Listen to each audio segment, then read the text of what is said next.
Hello, Brian Jennings here.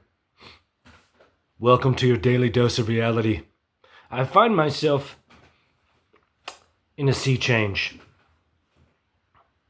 I've been in this state for a long time, and I suspect that my letters have broken through in some way. And right, that he's not going to torture me anymore. And that's a nice feeling. That's however, right? Like my serotonin is dropping, my depression is spiking. And I'm sure that's true for him as well, though he'll never admit any of this. Because we have this, it's a case study, right? And maybe in 5 years it'll be better, you know? Maybe he'll blow his brains out. But what I'll say is that, I tried to talk about it with my mom this morning, and she just turned around and walked away, and that was upsetting. That's in those moments, it's oh, this is why he wanted me to kill myself. This is why. I get it. Major point. No one understands. Ha ha ha ha ha ha. But no stopping, right? I'm going to write Steven Spielberg, Alejandro Inarritu, all of them, and say, this is your colleague. This is what he does. Let's talk about who did reply to my emails. When I was emailing, all the emails that you see, Schrader at Schrader Productions, Paul Schrader. And what did he say at first? He said, I don't want to be involved in this conversation, but Quentin doesn't know who you are. And then I started explaining to him about the screening of Jackie Brown, and he said, what footage? And then he had nothing else to say. And what does that tell you? What does that tell you? One of two things. Right? That obviously he was interested in what I was saying. Right? He's the writer of Taxi Driver. He knows Robert De Niro. Right? That I initiated him. And Quentin either lied to him like he lies to everyone, or he told him the truth and said, no, I'm handling it. Right? And that's why that's like crickets. Right? Oh, it's the famous people club. Oh, we got to protect him because he's famous, right? We all take our shoes off for Quentin Tarantino. He's a pretentious fucking blowhard. Right? He's not a cool guy. Right? He canceled that film not because he respected my writing, but because I was a thorn in his ass. Right? And when he stuck his nose up at my writing in that moment, I realized that.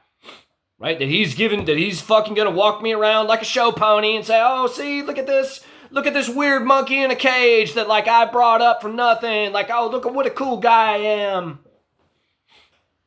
Me. Best director, gimme. Right? My point is that it's a two-way street. This isn't oh, you're a famous guy, so that means that writing doesn't mean as much to me as it means to you. Is that your argument? I don't think that really holds water. Right? You could say, oh, he was testing me because he's already famous, right? But I say he violated my mind for a season. So kiss my ass. Right? Oh, you want something from me and you don't want to give me an inch? Right? Your fame means nothing before the Almighty. Your fame means nothing before the Ancient of Days, right? The things that he does hearken to the divinity that shapes our ends. It's got nothing to do with fame. It's got nothing to do with money, right? I could say something about Luciferian pacts or whatever, right? That was, right? Sure, okay, I failed my famous person initiation. Sure, right? He failed his being wise person initiation. That's the real point. Right? I trust people, I love people. Right? But I don't want to trust the voices in my head. No, that's a fucked up condition. So, you take my letter, you give me assurances that we're on the same page. Yeah, everything you said was about me. Yeah, it should have been enough. It wasn't enough. Your fucked up mind games aren't enough. So, right? If he was wise, right? If he was reasonable, right? He would have said, you blew it. That was the moment, right? Here's money. Stop being a pain in my ass. Sign this NDA. But instead he went, no, Goblin, I'm the big dick psychic. Right? And he's failed unilaterally. Now, everyone that's around him, and this is my point that I'm driving at, right? Now, everyone that's around him sees a layer of bile over him.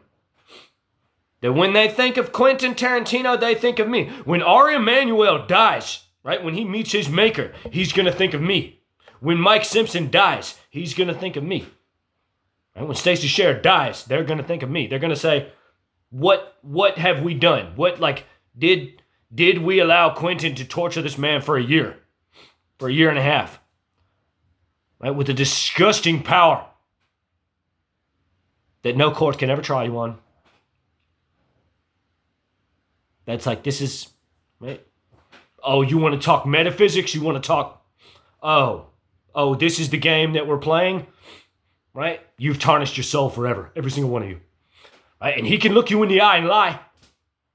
Right? He could show you a document that's not real, that he fabricated. Right? Or you're all just evil. That's the other, like, and so that's fine too, right? And so it's my business now to remind everyone, right? This is what happens. This channel didn't have to exist. Right? Didn't have to exist, right? He could have been honest with me a single time. One single sincere word. Right? From my letters that I sent in January, and I would have never written anything. He could have already released the film, right? There's no David Fincher film, right? He's going to degrade the celluloid through like color grading or something to where it looks more like a David Fincher film if they release it, but there is no, right? There's no 10th Quentin Tarantino film as long as the feud between us is still active. Right? That play, then I'm going to write every theatrical critic on the West End, and I'm going to let them all know that if this play exists, and it doesn't, right? But if it does, right, it's mocking me relentlessly.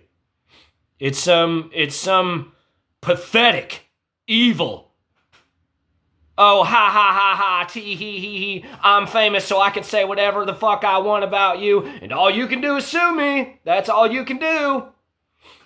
Right? So, maybe I will, maybe I won't. But my heart is really heavy right now. And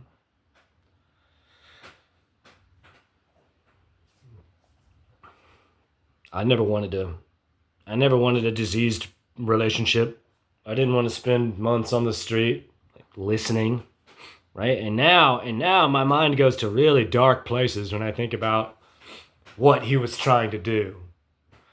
When I think about Once Upon a Time in Hollywood, the novel, like what Charles Manson does with Pussycat, like he directs her into that house, right? He did the same thing to me. He directed me to Actors Equity in North Hollywood, and he was like, oh, well, you walk up the street, and I was like, no. You reach out to me like a real person, right? And so, right, when I think about that exchange, then I think about his novel and how it's Charles Manson. Right, I suspect he wanted me to murder someone. To be really violent and evil. And then when I was in handcuffs, he would go, ha, ha, ha, ha, ha, ha. That's what you get, right? And so if the things that I'm talking about are true, right? If the things that I'm saying are true, and they're all true, every single one of them, then short of genocide, right? Short of ritualistic sacrifice, short of, right, coven of witches and sorcerers, right? Group meditating on casting magic spells, right? This is the highest evil that anyone can practice. And they've done that. I can't stress this enough, right? He has, right? I suspect it's 3 other people, including his wife. Perhaps it's all him, and his mind is just a raging tempest, right? I acknowledge that.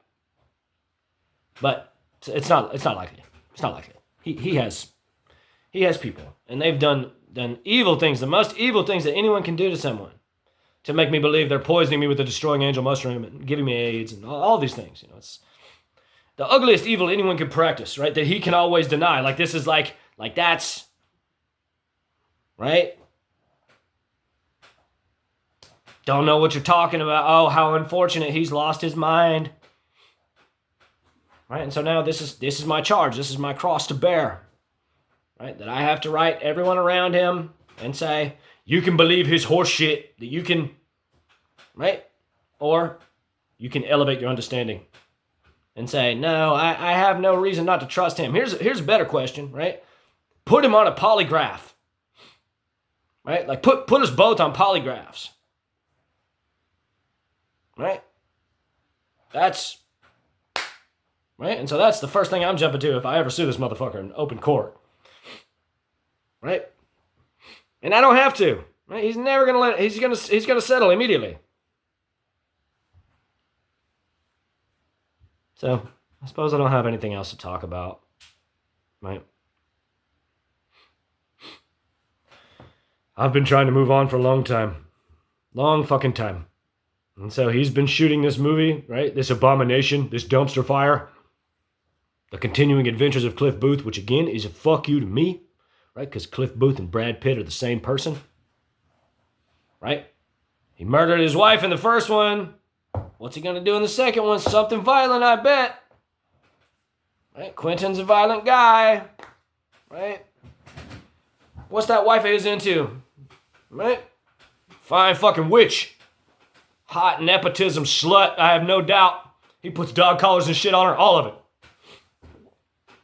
It's none of my business. I wish them well.